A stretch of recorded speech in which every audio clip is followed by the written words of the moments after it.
ಒಂದೇ ನಿಮಿಷ. ತಾವು ಹೇಳಿದ್ರಿ 9 ತಿಂಗಳಾಯ್ತು ಘೋಷಣೆ ಮಾಡಿ, ಯಾರಿಗೆ ಕೊಟ್ಟಿದ್ದೀರಾ, ಏನ್ ಮಾಡಿದೀರಾ ಅಂತ. ನೀವು ಸದನದಲ್ಲಿ ಮಾತನಾಡ್ತಾ ಇದ್ದೀರಾ, ತಾವು ಹಿರಿಯರಿದ್ದೀರಾ. ನಾ ಬರೀ 2ನೇ ಸರಿ ಬಂದಿದ್ದು, ತಾವು ತುಂಬಾ ಹಿರಿಯರಿದ್ದೀರಾ ಸದನಕ್ಕೆ. ತಪ್ಪು ಮಾಹಿತಿಯನ್ನ ಕೊಡೋದು ಬೇಡ. 1,21,00,000 ಮಹಿಳೆಯರಿಗೆ, ಕುಟುಂಬದ ಯಜಮಾನಿಯರಿಗೆ ಈಗಾಗಲೇ ನಾವು 1,18,00,000 ಕುಟುಂಬದ ಮುಖ್ಯಸ್ಥರಿಗೆ ಈಗಾಗಲೇ ನಾವು ದುಡ್ಡನ್ನ ಬಿಡುಗಡೆ ಮಾಡ್ತಾ ಇದೀವಿ. ಇದು ಏನು ಸಣ್ಣ ಬಜೆಟ್ ಅಲ್ಲ. ನೀವು ಎಷ್ಟು ಜನರಿಗೆ ಕೊಡ್ತಾ ಇದ್ದೀರಾ, ಎಷ್ಟು ಜನರಿಗೆ ಮಾಡ್ತಾ ಇದಾರೆ ಅಂತಂದ್ರೆ 34,000 ಕೋಟಿ ಅನುದಾನವನ್ನ 1 ವರ್ಷಕ್ಕೆ ನಾವು ಕೊಡ್ತಾ ಇದೀವಿ. ಇದು ಸಣ್ಣ ಯೋಜನೆ ಅಂತೂ ಅಲ್ಲ.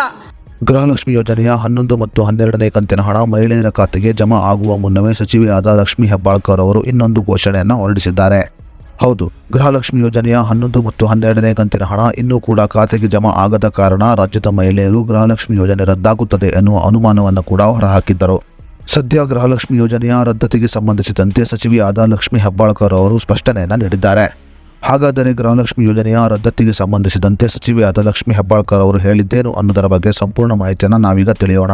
ಅದಕ್ಕೂ ಮುನ್ನ ನೀವಿನ್ನೂ ವಿಡಿಯೋನ ಲೈಕ್ ಮಾಡಿಲ್ಲ ಅಂದರೆ ಈಗಲೇ ಲೈಕ್ ಮಾಡಿ ಮತ್ತು news one Kannada YouTube channel subscribe ಮಾಡಿಕೊಂಡಿಲ್ಲ ಅಂದರೆ ಈಗಲೇ ಸಬ್ಸ್ಕ್ರೈಬ್ ಮಾಡಿಕೊಳ್ಳಿ. ಇನ್ನು ಗೃಹಲಕ್ಷ್ಮಿ ಎಷ್ಟು ಜನಕ್ಕೆ ಬರ್ತದ್ರಿ? ಎಷ್ಟು ಜನ ಇನ್ನೂ ಉಳಿದಾರ? ಅವ್ರಿಗೇನೋ ಕುಂಟು ನೆಪ ಹೇಳಿ ಅವ್ರದ್ದು ಲಿಂಕ್ ಸರಿಯಾಗಿಲ್ಲ, ಅಕೌಂಟ್ ಸರಿಯಾಗಿಲ್ಲ, ಇದನ್ನ ಸುದ್ದಿ ಮಾಡೋದು ಯಾವಾಗ? 9 ತಿಂಗಳಾತ. ಎಲ್ಲರಿಗೂ ಕೊಡ್ಬೇಕಲ್ರಿ. ಎಲ್ಲರಿಗೂ ಕೊಟ್ಟಾಗ ಅದು ಸ್ಕೀಮ್ ಯಶಸ್ವಿ ಆಕತಿ. ಸುಮ್ಮನೆ ಹೆಸರಿಗೆ ಮಾತ್ರ ಘೋಷಣೆ ಮಾಡಿ ಯಾರಿಗೂ ಮುಟ್ಟಬಾರ್ದು. ಯೋಜನೆ ಘೋಷಣೆ ಮಾಡುದು ಯಾರಿಗೆ ಹೋಗಿ ಖಜಾನೆಯಿಂದ ದುಡ್ಡು ಹೋಗಬಾರ್ದು.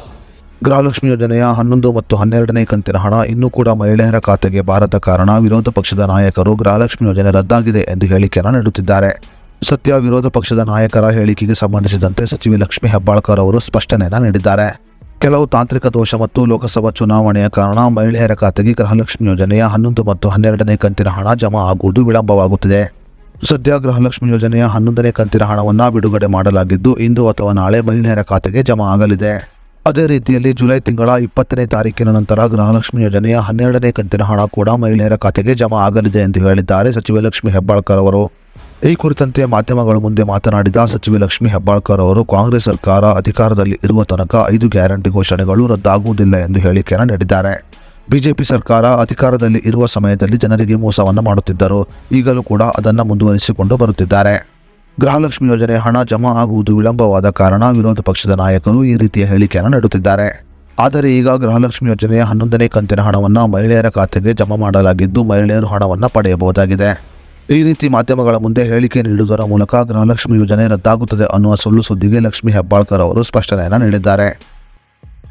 ಪ್ರಿಯಾಂಕ್ ಖರ್ಗೆಜಿ ಅವರು ಹೇಳಿದ ಹಾಗೆ ಬೆನಿಫಿಷಿಯರಿಗಳು ಯಾರು ಏನು ಅಂತ ಇಲ್ಲ, ಎಲ್ಲರೂ ಆಶೀರ್ವಾದ ಮಾಡ್ತಾ ಇದ್ದಾರೆ.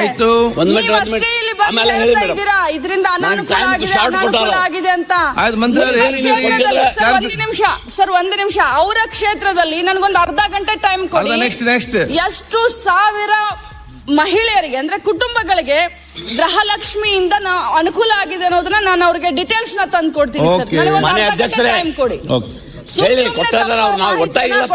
ಕೊಟ್ಟಿದ್ದಾರೆ.